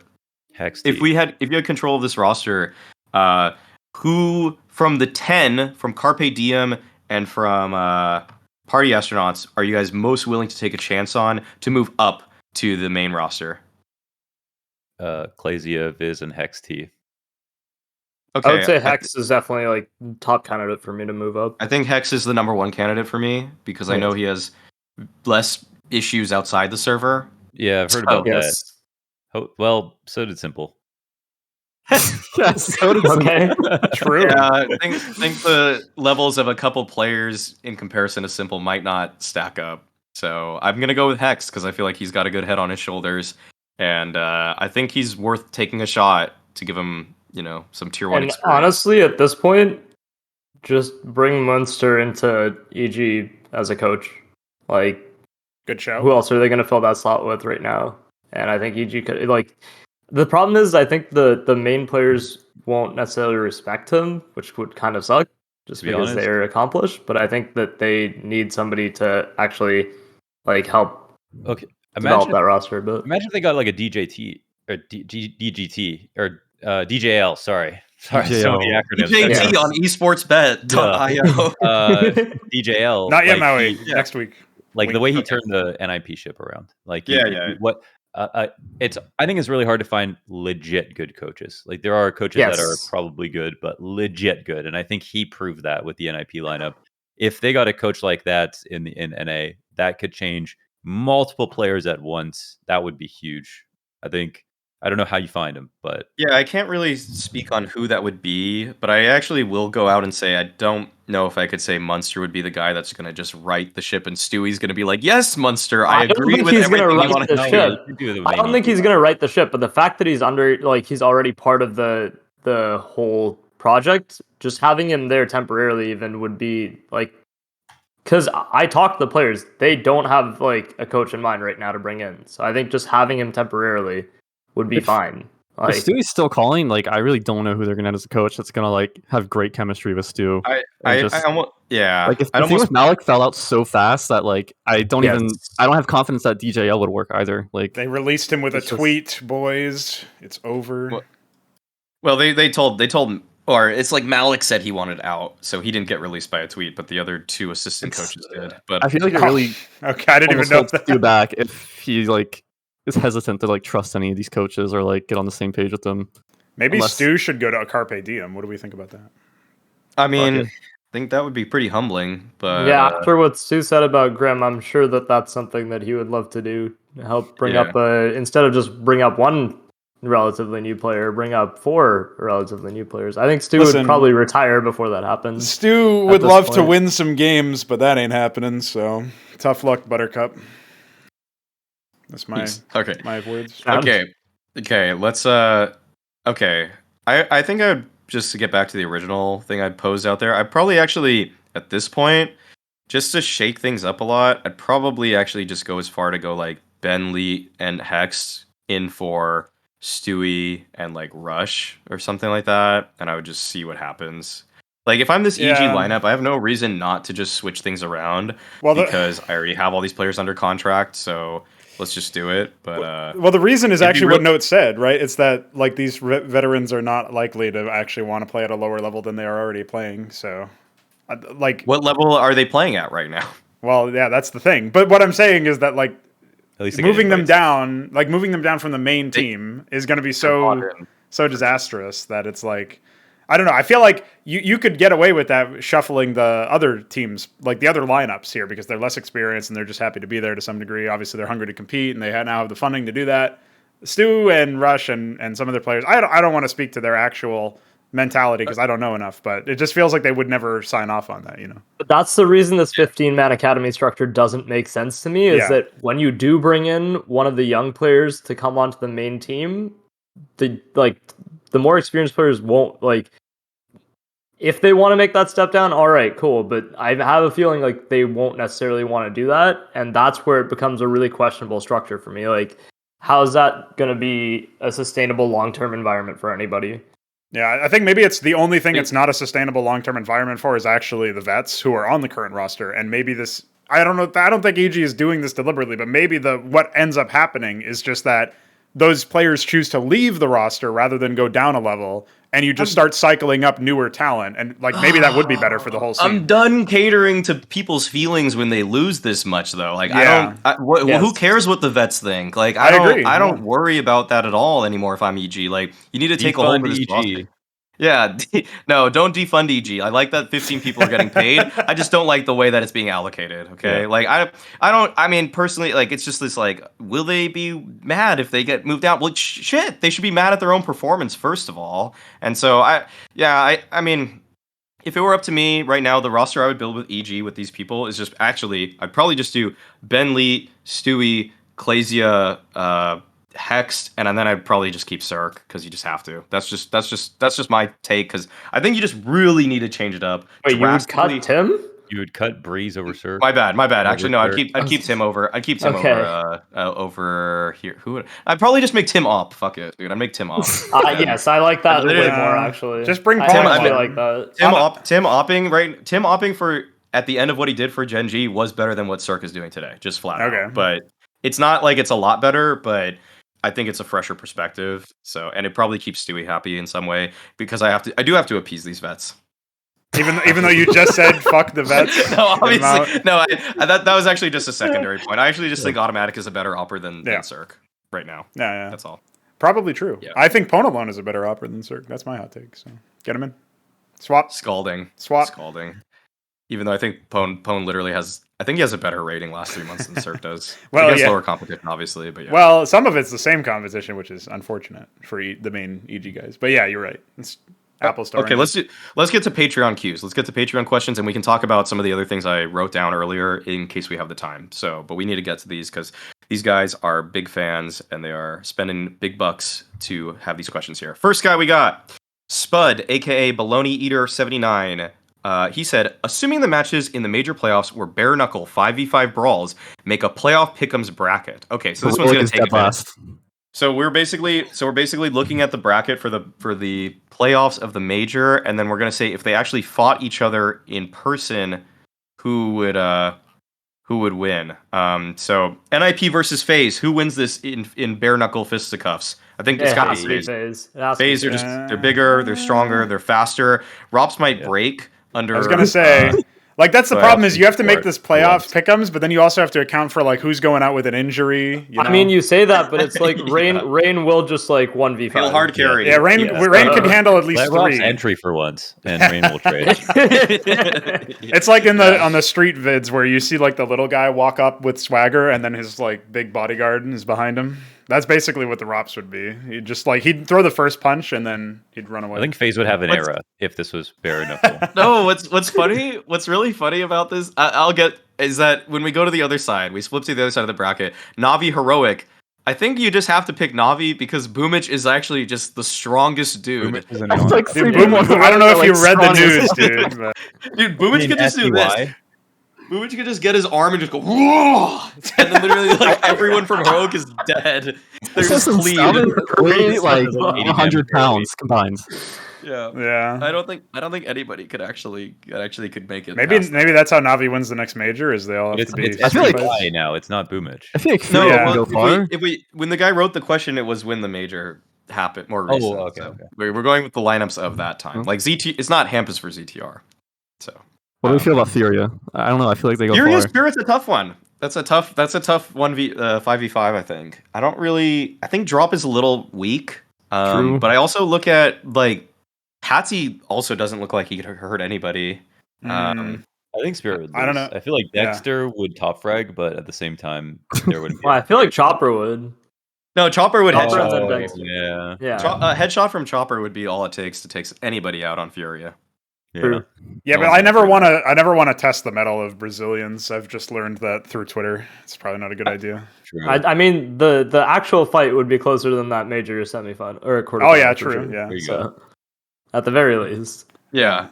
I think I would give it to Spirit, but like I don't know, dude. Look at Fury and Siren. Auto, pure Dude, impact Siren right and there. Patsy are both really, really small. And I feel like they're just non-factors. And then basically, because they're such non-factors, Fury could almost like 5v3 Chopper and Dexter and Magix. And I think Chopper and Magix probably have the most heft of anybody in this 5v5. But I also think like just because They're so Siren nice. and Patsy are such liabilities, you might not get over that hurdle of I think extra you have bodies to. on you. You have to put Siren and Patsy on the flank so that they can come in and pull off the other guys off of them. It's like a distraction move. They don't or even have whatever. the strength to pull off like K-Serrato. Well, you can like is tickle actually them kinda under the hefty. armpit Like, or something, so he's then got they some can't strength. like remain focused. So I think it still can work. You just have to have different strats. Chopper's smart enough, dude. He'll figure it out.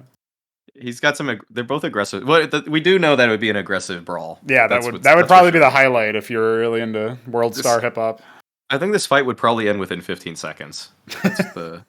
That's where we're going with that. Okay, hold on. okay. ENCE Copenhagen Flames. Ooh, Gotta be ENCE. It's gotta be Gotta ENCE. be ENCE. For Gotta sure. be ENCE. Dude, have you seen how some of the close people life on is. Copenhagen Flames? Yes. Roy is like the strongest dude on Copenhagen Flames, Yeah. but he doesn't make up for Yabby. Yeah. No. Roy's not gonna be able to hard carry enough. Yeah, that's the thing. That's the thing. Nico Dawes has like a low enough center of gravity that he could probably like take some blows. Like, but he's not gonna like. I don't feel like he's the guy that's gonna dish out many like haymakers. Both of these guys are losing to Navi though, so Yeah. Yeah, that's it. Okay, That's so true. semifinals we have FaZe versus Spirit and we have Navi versus ENCE. It's gotta be FaZe again. Yeah, we gotta take FaZe. And then I think Navi- the FaZe then Spirit Navi, one is right? a bit closer, but still, yeah, you have to think Rain is still just like Wait, so ready to this go. playoff bracket actually played out the exact same way. yeah. Yeah, exactly. So grand finals FaZe versus Navi. It comes down to how strong people are in real life. they need like a MVP again? they need to Green make might- it's be like a Robs versus Bit 1v1 just to like make it even. Bit trained in the military for like 8 years or something. Oh, Bit's gonna shit on them. Yeah. Okay, never mind. Oh, Jesus. I think I might have Navi taking this guy. Right on the military, he trained. I got Navi, dude. Perfecto just looks like he's gonna fuck someone up. Like I don't know. Perfecto looks like he Yeah. has that like sly farmer strength where he's actually Yeah. just really actually he Perfecto just would can kick you in the balls for sure. Okay. Well, he's just going to replicate his Mirage performance from way back where he had 0 deaths. That's just him. He's Yeah. perfect. Yeah, it has to be Navi here, I would I say. think- Just yeah. like man to man, they stack up better. I Oh, think wait, dude, Karrigan might have actually- another better strat though. The guy who asked this question is in the chat right now, and he says if you include coaches, then it changes things, right? Oh, that is true. FaZe Eddie has nothing on Blade. I'm sorry, he's just not gonna like. FaZe Eddie will get toppled by Blade. You So think that's, Oh, that's true. You can't use Roban because he was He's banned, dude. so- Yeah. That's true. Getting banned from a bare-knuckle brawl. I think Eddie takes Blade. Like he smiles, but I feel like he's not. He can at least Not distract him weak. and make it a 5v5 again so that you can like Yeah. neutralize him or whatever. even Get him in though a headlock. FaZe Eddie seems like he's a fit dude, but I know that Blade probably has like 20, maybe 15 kilos on him. So like I just Doesn't? can't. Listen, Blade would go into that fight with like 3 sheets of strategies of like his weakest, like Eddie's weakest points or something. He has He'd a know bad that he has knee. like a Yeah. weak left heel or something, and just like sweep him. I don't know. I'm taking Navi. Okay, let's actually get the full count here. I got Navi. Perdogo, who you got? I still gotta sign with my boy Karrigan. He's not the most you got impressive physique, but I think he's got the brains. No, who you got? I take Navi too. Okay, Mix, who you got? I'm taking Navi. Okay, so it's 3-2. Split decision. Navi winning a BO5. So that's how it works. That's how it works. All right, next patron question. That was pretty adequately answered. Let's do CS Leeks. Says NASA is sending 4 people to begin colonizing Mars. Who out of the CS talent or pros would you each pick to send on the mission? Let's do this. Let's do actually a group that is just talent, and let's do a group that's just pros. Okay. So why? Because he's so weird and he can find out strange things about the game. Like instantly, like he figured out which coach had cheated from that demo from a FaZe game from like 3 years ago. I feel like it's a perfect person to put there to do research. I guess he does give savant vibes, right? He can just like focus really well on like one thing. So that's probably pretty valuable. I'd probably have to get Rush because he's like jacked. And he's This isn't the last question, Maui. This isn't the last question. I would say Rain over Rush, honestly. No, but I think Rush is smarter. What? So I'd rather have him. Also, the thing is that Rush is like compact and he's compact energy. And I think when you have that, you like can extend your resource supply for longer. I think that's something to take into note here. I would not take, I'll say this, if I'm sending an actual mission to a new planet, I would probably take like 4 generally smaller people because I just think that their energy expenditure is going to be less. And that stuff matters when like big people have bigger lungs. I don't want them to take up all the oxygen if something malfunctions. Just saying. Can we send Floppy as well? Just like make the comms interesting. Yeah. just to troll. Like the mission would get derailed so quickly if Floppy is actually on it. Like Floppy is actually on my list of candidates that I would 100% not want to go to Mars to try to save humanity. I feel like you'd land and be like, "Where are the girls?"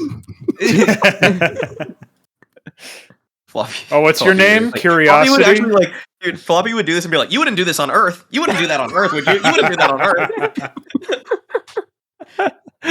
That's good. Yeah. Okay.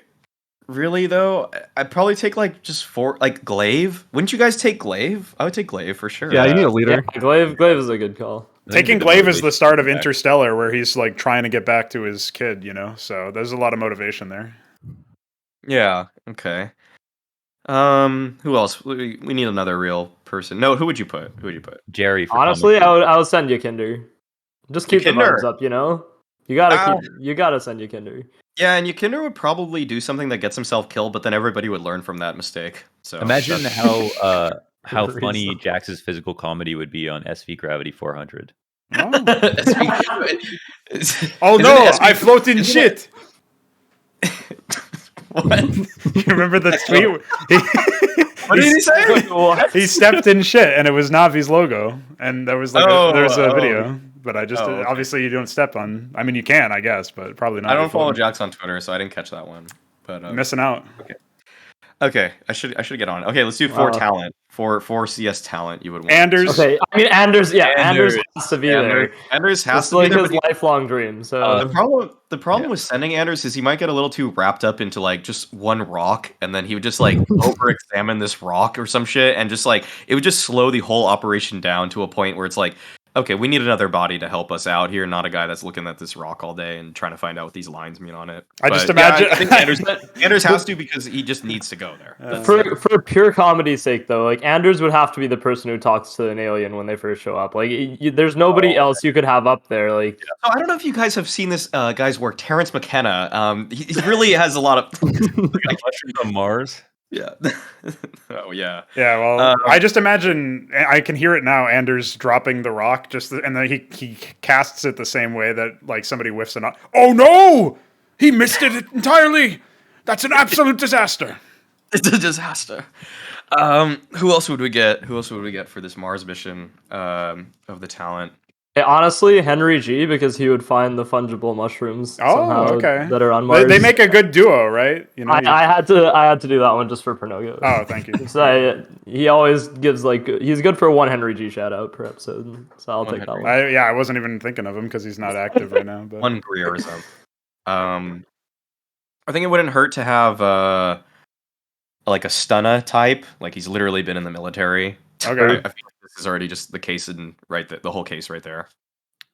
Yeah, I think you could For send missing Thorin one. because then there's no one from Earth, so he'll be happy. There you go. He's gotta go to a new planet to find new people to block. As soon as Perfect. he meets little Martians, also he's gonna start writing hashtag Martian logic tweets. Yeah. Okay, that's our team. This is gonna be, if we really think about it, Stunna, Thorin, Henry G, Anders. I don't know how well that's really gonna work out, but we're sending him into space. I don't think they're gonna make it and make it to Mars. Yeah. Yeah, no, they'll even get off the launch pad, honestly. But well, that's that question. Okay. Final Patreon question we have is firsoch, and he says, "Is 8 people too much for a CS podcast?" Yes. So, Test it out next week. Pronogo, Live. you had a note on this though. What did you Yeah, think? so Nard out here started a podcast somewhat recently, and shout out to him. But he basically, it reminded me of like the Trainwrecks podcast or whatever, where there's like literally 16 people or something. I don't even know how that works, but yeah, let's just say the format was ambitious, and I'm not sure if it works. I think anything more than what we have here is probably very challenging to do to make sure that I feel like everybody the hardest, gets a good share. the most difficult part, like by far, is like once you get above 4 people, it's just scheduling. Like, imagine us trying to schedule, but with 8 people. Oh yeah, It's not true. gonna be Well, I don't think endless. it's the same people, but yeah, even with 8 different people, it's really Oh hard. yeah. Yeah. I even think 4 is a lot. Or 5 is a lot. That is. When Yes. we're at 4, it's like becomes manageable. But once it becomes 5, it's like I'm trying to think about, did somebody not talk for like 3 minutes? So yeah, that's My fault. yeah. You know what? It's okay, man. It's okay. We're happy to have you, but next time, Mix gets sick. Mix is gonna get sick again. Yeah. I'm only here every other show now.